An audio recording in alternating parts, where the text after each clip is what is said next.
My nephew's laughter echoed as he called me the family wallet, a nickname my sister-in-law coined. They thought I was oblivious. I wasn't. I smiled, unlocked my phone, and silently canceled every bill I paid for them, starting with the dinner we were eating. This is where the story truly begins, and you won't want to miss the fallout. Make sure you're subscribed to see it through to the end. We're always curious. Where in the world are you all watching from today? Let us know in the comments. I was tired. That was the only word that could truly encompass the heaviness in my bones. It wasn't just the physical exhaustion of a 60-hour work week as a creative director, nor was it the lingering fatigue from the flu I had battled just 2 weeks prior. It was a deeper, spiritual kind of tired. It was the exhaustion of being the strong one, the reliable one, the one who never said no because saying no felt like abandoning people who couldn't swim on their own. I sat at the head of the table at Le Jardin, the most expensive French bistro in the city. It was my 52nd birthday. The tablecloth was a crisp, blinding white, the silverware heavy and polished to a mirror finish. Across from me sat my brother, David, looking vaguely uncomfortable in a suit I had bought him for his last interview, an interview he hadn't gotten. Next to him was his wife, Monica, looking radiant and sharp, her fingers drumming on the stem of a wine glass filled with a vintage Pinot Noir that cost more than my first car payment. And then there was Leo, my 12-year-old nephew, currently ignoring his escargot to tap furiously on a brand new tablet. A tablet I had purchased. "Happy birthday, Aubrey," Monica chirped, her voice pitching up in that performative way she used when she wanted the waiter to notice us. She raised her glass. "To another year of success. We are so proud of you." I smiled, though it didn't quite reach my eyes. "Thank you, Monica. It's nice to just sit down honestly." "Oh, I bet," she said, taking a sip. "David was saying you've been working late every night. You really should take a break. Maybe a trip. We were thinking of going to Cabo in the spring. Maybe you could maybe you could join us." The slip was subtle, barely a stutter, but I heard it. I always heard it. "Cabo sounds nice," David muttered, not meeting my eyes. He was attacking his steak with unnecessary ferocity. "But maybe we should let Aubrey relax tonight, moan." "I am relaxing," I said, taking a sip of water. My throat still felt raw from the flu. "I'm just happy to spend time with you all. It's been a while." "Well, we're happy to be here," Monica beamed. "And the food, exquisite. Leo, put the tablet down, honey. It's Aunt Aubrey's birthday." Leo sighed, the dramatic, world-ending sigh of a preteen, and slammed the cover of the tablet shut. He looked at me, his eyes bright with that unfiltered, dangerous honesty that only children possess. He didn't look malicious, just bored and filled with information he didn't have the filter to process. "Mom said you were paying," Leo said. "It wasn't a question." The table went quiet for a fraction of a second. Monica laughed, a tinkling, nervous sound. "Of course Aunt Aubrey is treating us, Leo. It's a celebration." "Yeah," Leo continued, grinning now, looking around the table for approval. "That's what you said in the car. You said we can order whatever cause Uncle David is broke, but Aunt Aubrey is the family wallet." The air left the room. It felt as if the entire restaurant had been vacuum sealed. I froze. My hand, halfway to my bread plate, hovered in midair. I looked at David. He turned a shade of crimson that matched the wine. I looked at Monica. Her smile didn't falter, but her eyes hardened, a flash of annoyance directed at her son, not for the sentiment, but for the timing. "Leo, that is a joke," Monica said quickly, reaching out to pat his arm. "We were just joking about how generous Aunt Aubrey is. You know how Mommy has silly nicknames." Leo looked confused. "But you said it on the phone to Grandma, too. You said, 'Don't worry about the tuition. The wallet is coming over for dinner. I'll grease the wheels.'" What does grease the wheels mean? Silence, absolute ringing silence. I looked at them, really looked at them. I saw David, shrinking into his collar, unable to defend me. I saw Monica, her mask slipping, revealing the calculation beneath the charm. And I saw Leo, innocent in his cruelty, merely repeating the gospel he had been raised on. They didn't see me. They didn't see Aubrey, the sister, the aunt, the woman who had worked herself into the ground to ensure they never felt the cold sting of poverty. They saw a resource, a utility, a wallet. Monica let out a breathless laugh, waving her hand dismissively. "Oh, kids, they say the darndest things, don't they? Aubrey, you know how much we appreciate you. Don't pay any attention to that." And she looked at David, and then, to my horror, they both chuckled. It was a nervous, "let's move past this" chuckle, but it was laughter nonetheless. They were laughing off the fact that my entire existence had been reduced to an ATM transaction. Something inside me, something that had been holding on tight for decades, finally snapped. It wasn't a loud snap. It was quiet, like a thread finally giving way under too much weight.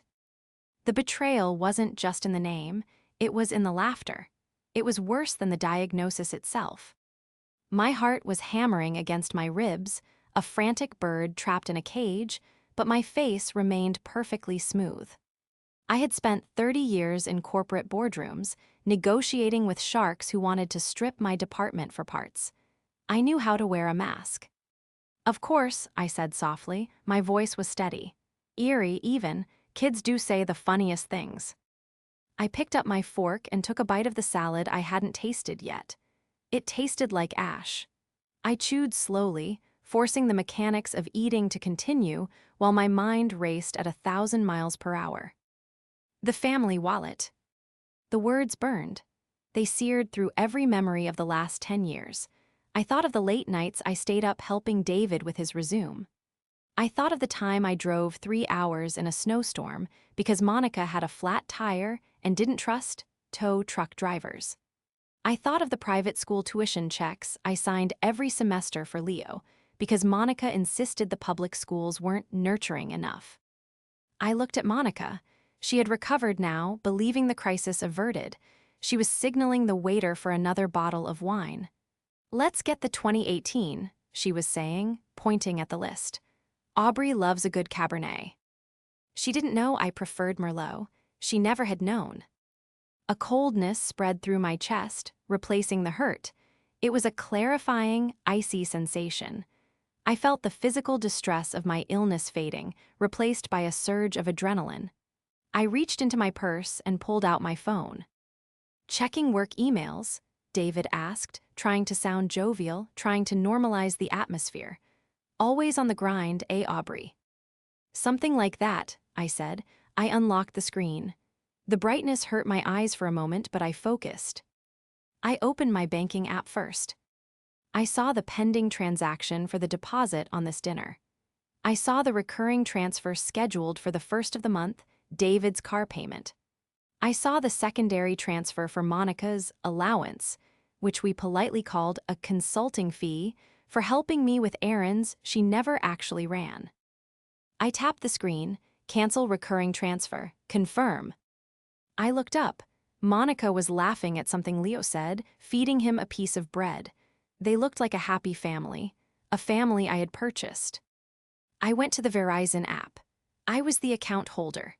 David, Monica, and Leo were all authorized lines on my unlimited data plan, the premium one, because Monica complained about throttling. I selected David's line, suspend service. I selected Monica's line, suspend service. I selected Leo's line, suspend service. I didn't hit confirm just yet.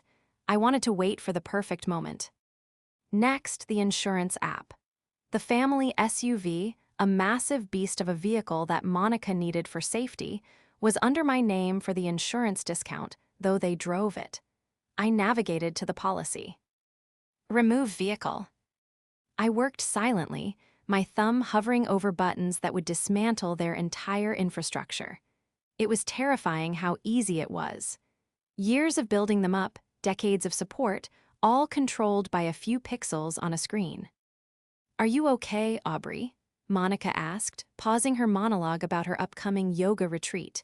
"You seem quiet." "I'm just thinking," I said, offering her a small, tight smile, "about how right Leo is." "Oh, stop," she waved her hand. "He's a child, he doesn't understand finances." "No," I said, my thumb hovering over the disconnect button on the streaming services bundle next. I think he understands them perfectly, better than any of us. Monica frowned, a flicker of unease passing over her face.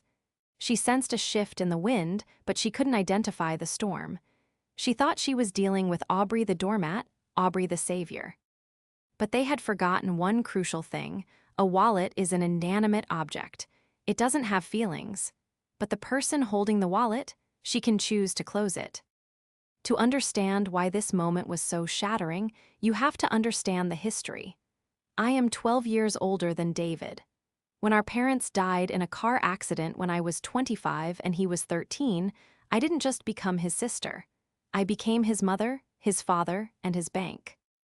I dropped out of my master's program to work full-time so he wouldn't have to change schools. I paid for his college. I paid for his first apartment. When he met Monica, I paid for the engagement ring because he wanted it to be perfect, but didn't have the credit score. I had sacrificed my own relationships, my own dreams of travel, and even my own retirement savings in the early years, just to make sure David had a soft landing. I told myself it was what family did. I told myself he would do the same for me. Then came Monica. Monica didn't work. She had a degree in art history that she never used, describing herself as a domestic curator. When they first married, she was sweet, deferential. She called me for advice on cooking, on decorating. But as the years went on, the sweetness calcified into expectation. She was a master of the backhanded compliment. "Oh, Aubrey, I love that blazer, it's so sensible. I could never wear off the rack, my skin is just too sensitive to synthetic blends." She was beautiful in a high-maintenance, polished way, hair always blown out, nails always done, clothes always brand new. And she was dangerous because she knew exactly where my weak spots were. She knew I felt guilty for being single and childless. She knew I viewed Leo as the child I never had. "Leo needs this camp," she would say, her eyes wide and pleading. "All his friends are going. I'd hate for him to feel left out just because David's commission check was low this month. You know how cruel kids can be." And I would write the check, always. Tonight, sitting across from her, the veil lifted. I watched her swirl that expensive wine I was paying for, and saw the predator beneath the foundation. She leaned in, lowering her voice conspiratorially. "So, Aubrey, about that Cabo trip. I was looking at villas, and there's one that has a private chef. It's a little over budget, but I figured since you've had such a good year at the agency." She trailed off, leaving the implication hanging there like a hook. She wasn't asking. She was informing me of the bill I would be receiving. "A private chef," I repeated, my voice flat.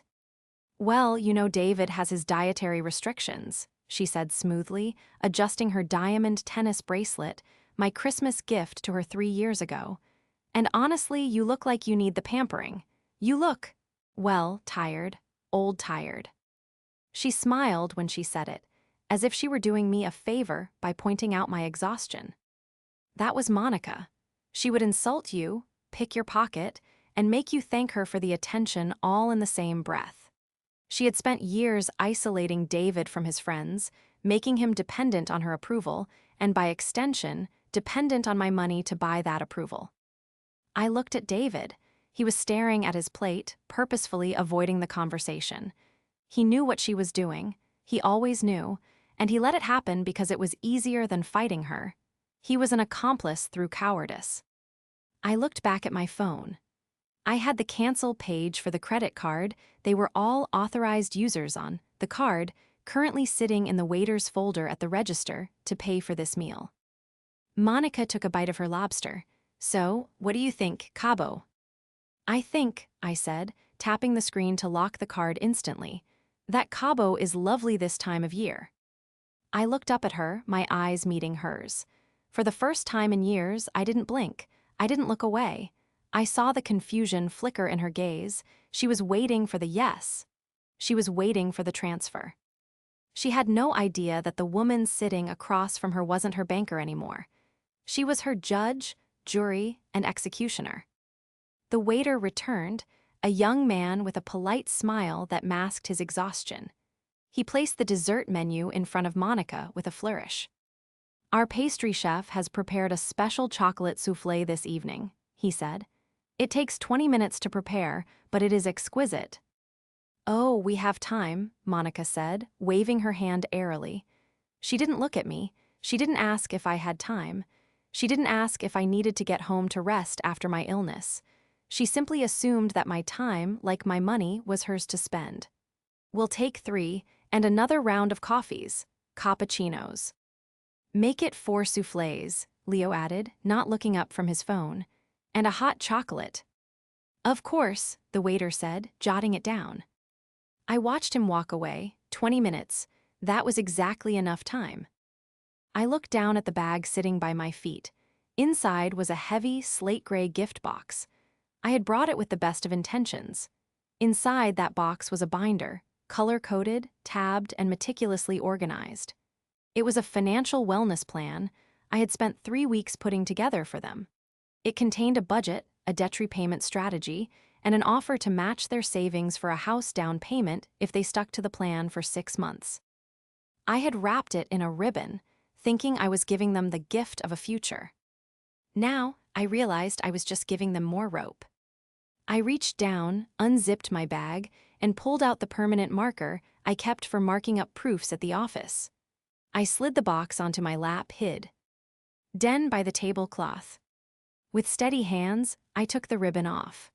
I opened the box and pulled out the savings match offer certificate, a piece of paper worth $50,000 of my hard-earned money. I crumbled it into a tight ball and shoved it into my pocket. Then I closed the box. I took the marker and wrote 3 words on the smooth gray lid. The ink was black, bold, and final. "Figure it out." I put the marker away and placed the box back in my bag, ready for the drop. But I wasn't done tapping. I unlocked my phone again. The screen was my command center, and I was launching a silent nuclear strike. I navigated to the family plan for the streaming services: Netflix, Hulu, Disney+, HBO, Spotify Family. I saw the user profiles. Monica, David, Leo, the Queen, that was Monica's profile name on my Netflix account, a joke that suddenly felt nauseating. I didn't just sign out of devices. I changed the password to a random string of alphanumeric gibberish I would never remember. Then I canceled the subscription entirely. Netflix canceled, Hulu canceled, Spotify canceled. I imagined the silence that would fall over their house tomorrow. No music, no movies, just the sound of their own shallow conversations. Then I moved to the big one, the one that would hurt. Amazon Prime. I pulled up the order history. It was a scroll of gluttony: high-end espresso machine, designer yoga mats, a drone for Leo, a set of copper cookware, all ordered in the last month. All charged to the family household card, which auto-paid from my checking account. I went to Manage Household. I saw David and Monica listed as teens, essentially, adults with purchasing power but no responsibility. Remove adult Monica. Remove adult David. A warning popped up. Are you sure? This will remove their access to Prime benefits and the shared wallet immediately. I didn't hesitate. Confirm. I watched the names disappear from the list. It was cleaner now, just me. I checked the time. 5 minutes had passed. "Aubrey, you're being dreadfully boring tonight," Monica said, leaning back and stretching her arms. "Put the phone away. We're celebrating you. Oh, did I tell you? I found this amazing interior designer for the living room.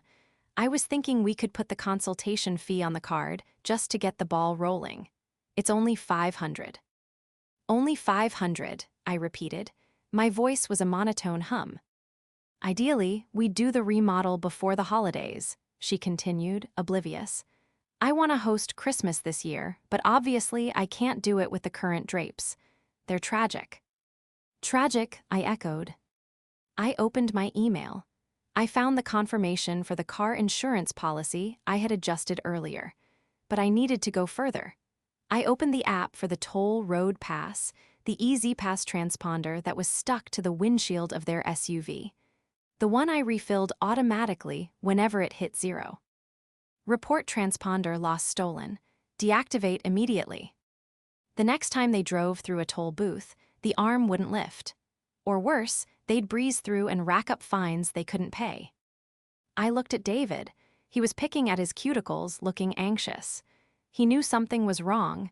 He was my brother. He knew my silences. He knew the difference between a tired silence and a calculating silence.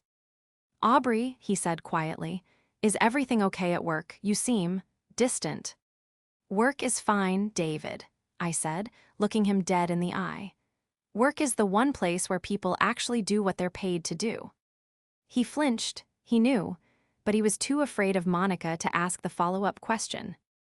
I had one last app to open, my estate planning portal. I had a revocable living trust. David was the primary beneficiary. If I died tomorrow, he got the house, the retirement accounts, the life insurance, everything. I logged in with Face ID. I navigated to beneficiaries. Edit. I deleted David's name. The screen asked for a new beneficiary. I paused. I didn't have anyone else.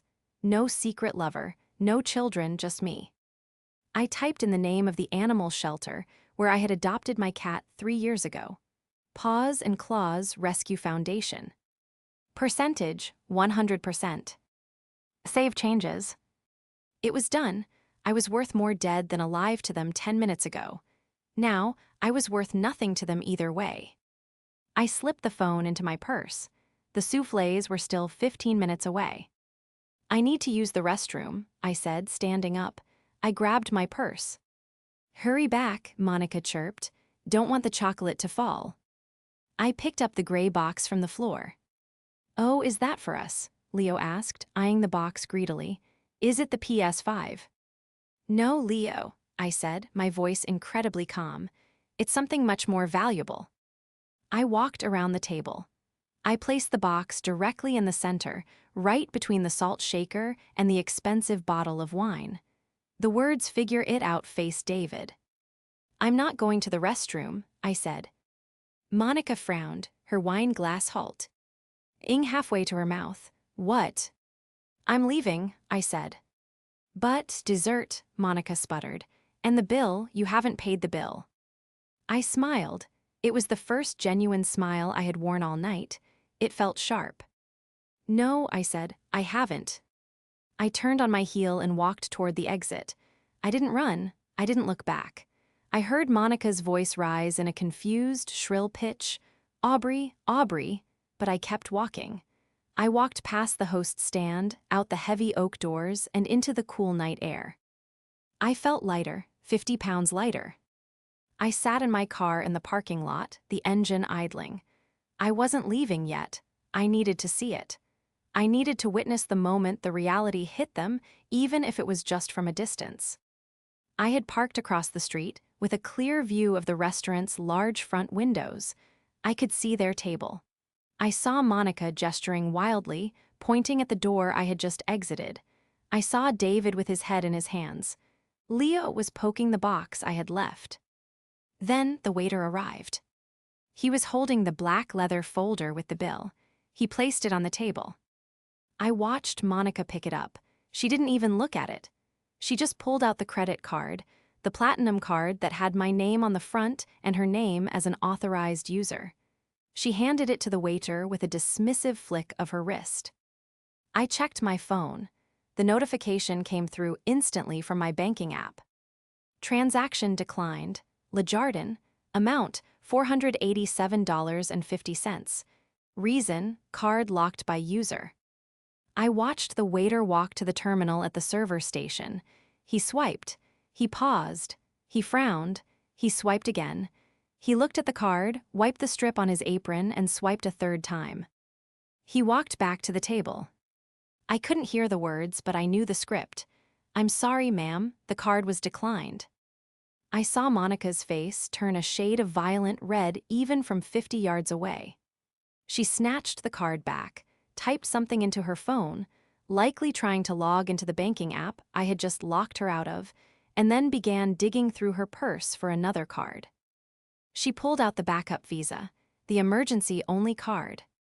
Transaction declined. Lejardin, reason, card canceled. I watched the panic set in.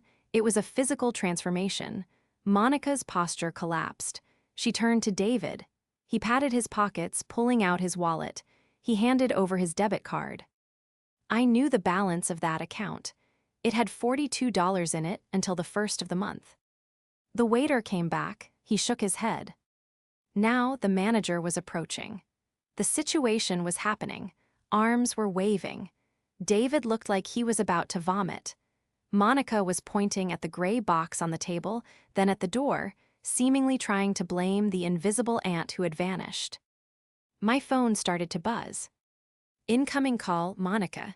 Incoming call, David. Incoming call, Monica. I watched the screen light up the dark interior of my car. I let it ring. Then a text from Monica. What the hell is going on? CARDS aren't working. Come back and pay this bill now. This is embarrassing. Another text. AUBREY, answer your phone. They are threatening to call the police. I laughed. A dry, harsh sound. The police? For a dinner bill? No, they would just take their information and mail them a summons or make them wash dishes. Or, more likely, Monica would have to call her mother, a woman she despised, to wire them money. I put the car in drive. As I pulled away, my phone rang again. This time I answered. Hello, I said, my voice calm. Aubrey, Monica screamed. It was a guttural, feral sound. Have you lost your mind? The cards are dead, all of them. We are sitting here like criminals. Get back here right now. No, I said. What do you mean no? She shrieked. We ordered soufflés, we have a bill, you invited us. Actually, I corrected her, you invited yourselves, and as for the cards, the family wallet is closed, Monica, permanently. What are you talking about? She was hyperventilating now. Is this about the joke, the stupid joke Leo made? You're ruining your own birthday over a joke. It wasn't a joke, I said. It was the truth, and the truth is expensive. David is crying, Aubrey. Crying, how could you do this to your brother? Tell David to open the box, I said. The box, the stupid gray box. Open it, I commanded, and tell him to read the ledger on page 1. Goodbye, Monica. Wait, you can't just. I hung up, then I blocked her number. I blocked David, I blocked Leo. I drove home in silence, the city lights blurring past me. For the first time in 10 years, the silence didn't feel lonely. It felt like peace. The next morning, I woke up without an alarm.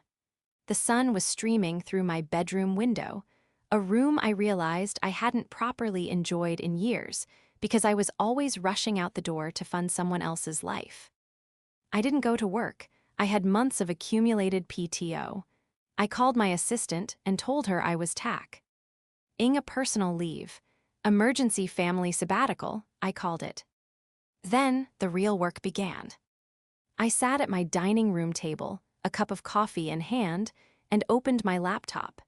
It was time to do the forensic accounting I should have done 5 years ago. I had hired a private investigator forensic accountant named Mr. Henderson earlier that morning. I sent him the authorization to dig into the public records associated with David and Monica, and I gave him access to the joint accounts I had just closed to trace where the money had actually gone. By noon, the preliminary report was in my inbox. It was worse than I thought. I knew about the clothes and the dinners. I expected that. What I didn't expect was the gambling. There were withdrawals from ATM machines at a local casino, categorized in my head as cash for groceries or contractor payments, when Monica asked for transfers. Thousands of dollars. But the kicker was the consulting business. Monica had claimed she started a small consulting firm for art curation 2 years ago. She had asked me for $15,000 in startup capital. I gave it to her. She said she wasn't making a profit yet, which is why she couldn't contribute to the household. Mr. Henderson found the business registration. It existed, but he also found a secondary bank account linked to it. The account had a balance of $40,000. She wasn't broke. She was hoarding money, my money, in a secret escape fund while pleading poverty to get me to pay for Leo's braces. She was siphoning my generosity to build her own golden parachute. My doorbell rang. I checked the security camera feed on my phone. It was David. He looked awful. His suit was rumpled, likely slept in. His eyes were red. He was alone. I debated ignoring him, but the anger in my chest needed an outlet. I needed him to see the evidence. I walked to the door and opened it. I didn't unlock the screen door. "Aubrey," he croaked. He looked like a ghost. "Please let me in."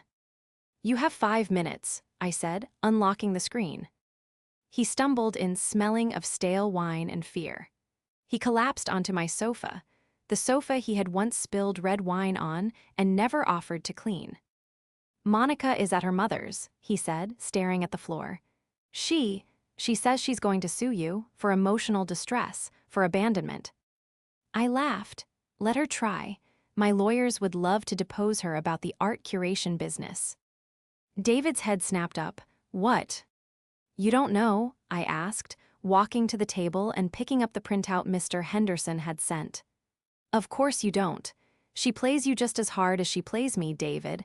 You're not her partner, you're her hostage." I tossed the papers onto his lap. "What is this?" he asked, trembling. "That," I pointed, "is the bank statement for the business I funded. The business that makes no money. It has 40 grand in it, David. She's been skimming off the top of every check I wrote you for 2 years. When you were crying to me about not being able to afford the electric bill last winter, she had $10,000 sitting in that account." David stared at the paper. His hands shook so hard the paper rattled. He read the lines, the transfers, the dates. She told me we were drowning," he whispered. "She told me I was a failure because I couldn't provide. She said we needed you." "You didn't need me," I said coldly. "You needed a victim." "I didn't know, Aubrey," he sobbed, tears streaming down his face. "I swear to God I didn't know." "Ignorance is not a defense, David," I yelled, my voice finally cracking. "You watched her treat me like a servant. You laughed when Leo called me a wallet. You sat there and ate the steak I paid for while she mocked me." "I was scared," he shouted back, a pathetic defense. "She threatens to leave. She threatens to take Leo." "Well," I said, leaning down so I was eye level with him. "Now she has no reason to stay, does she? The gravy train derailed. So now you're going to see if she really loves you or if she just loved the lifestyle I provided." David looked at the paper again. The betrayal was sinking in. It wasn't just me she had scammed. She had emasculated him, lied to him, and stolen from the family pot while watching him beg his sister for scraps. "She's coming here," David said suddenly, looking at his watch.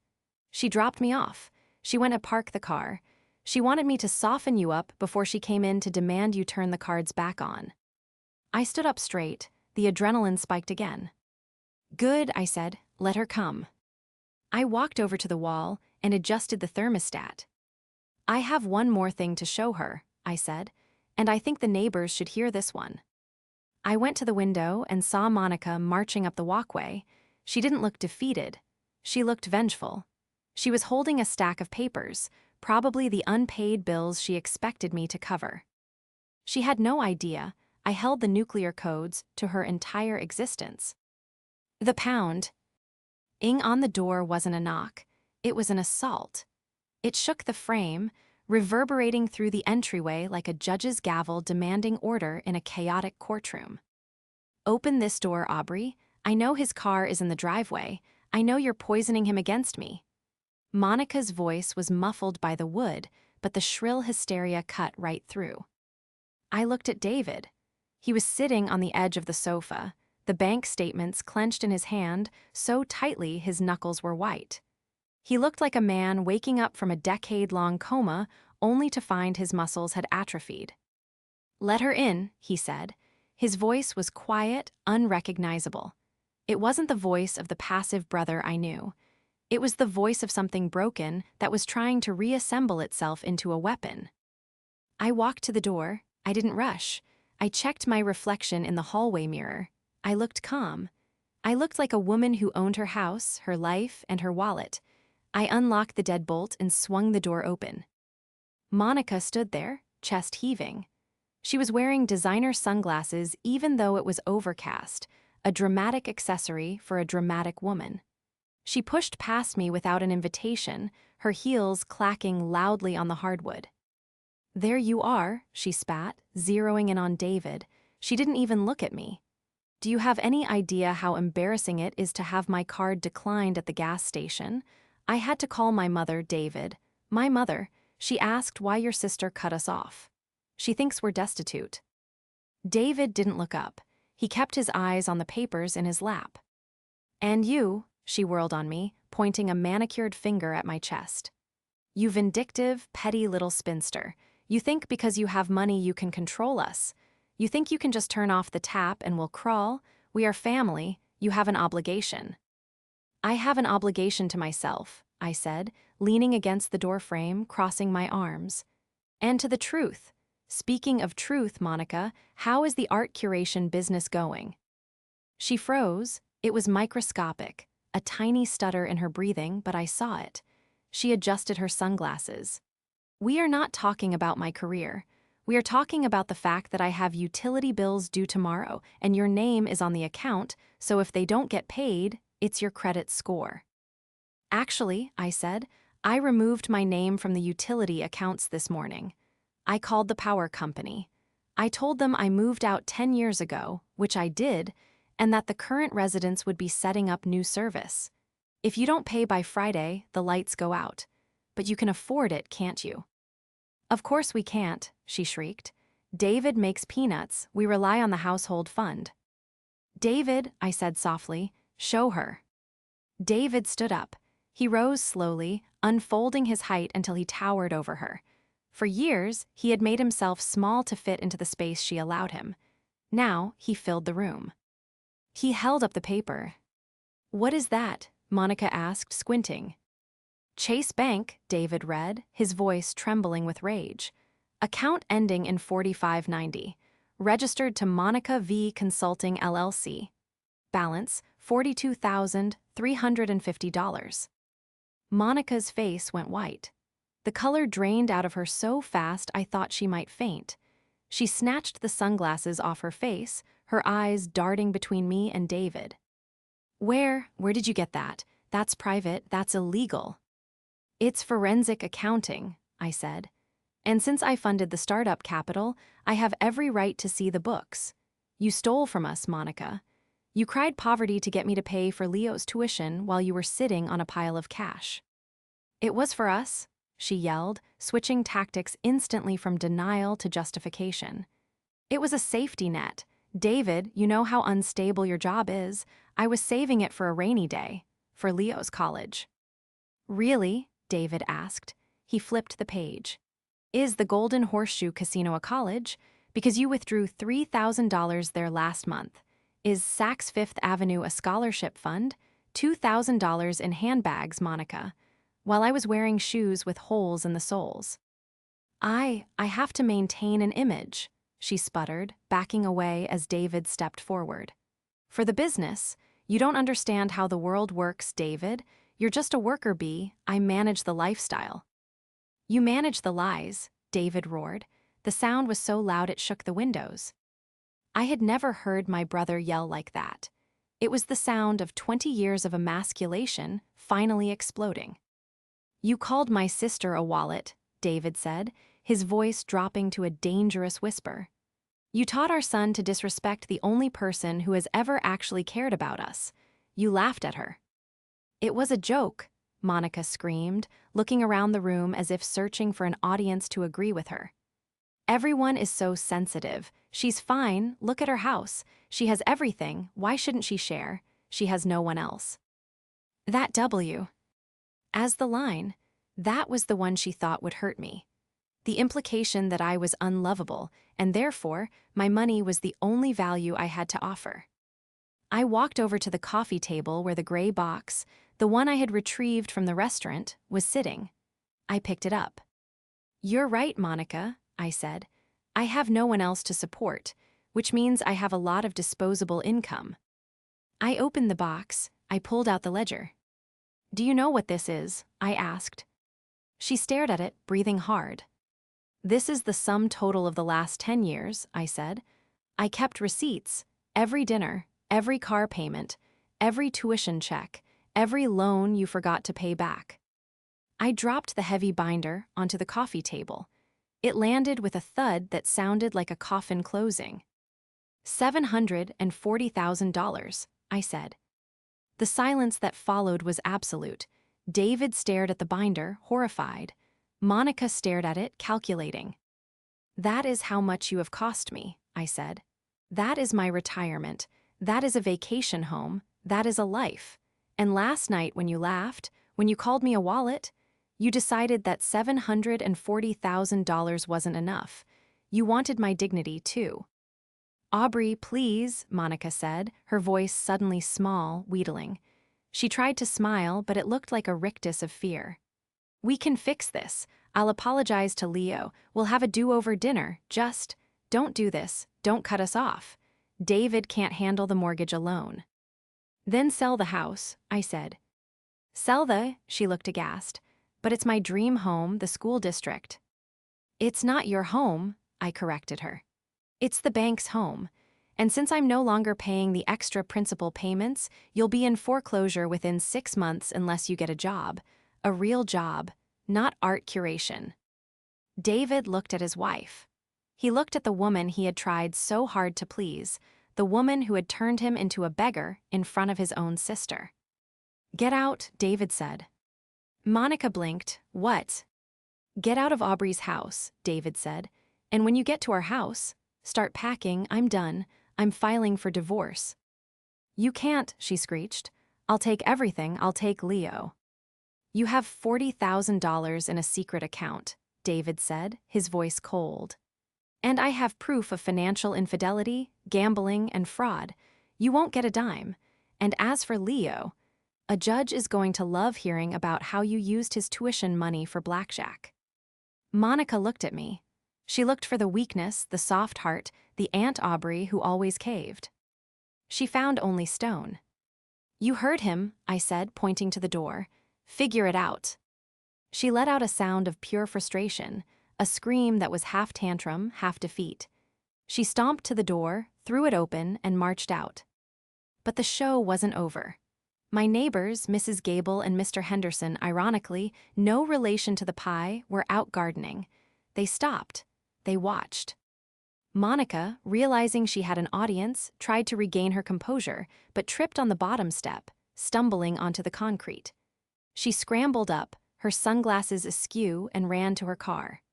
She peeled out of the driveway, tires screeching, leaving a cloud of exhaust and the ruin of her marriage behind her. I stood in the doorway and watched her go. I took a deep breath of the fresh air. It smelled like rain. It smelled like freedom. The fallout was swift, brutal, and entirely necessary.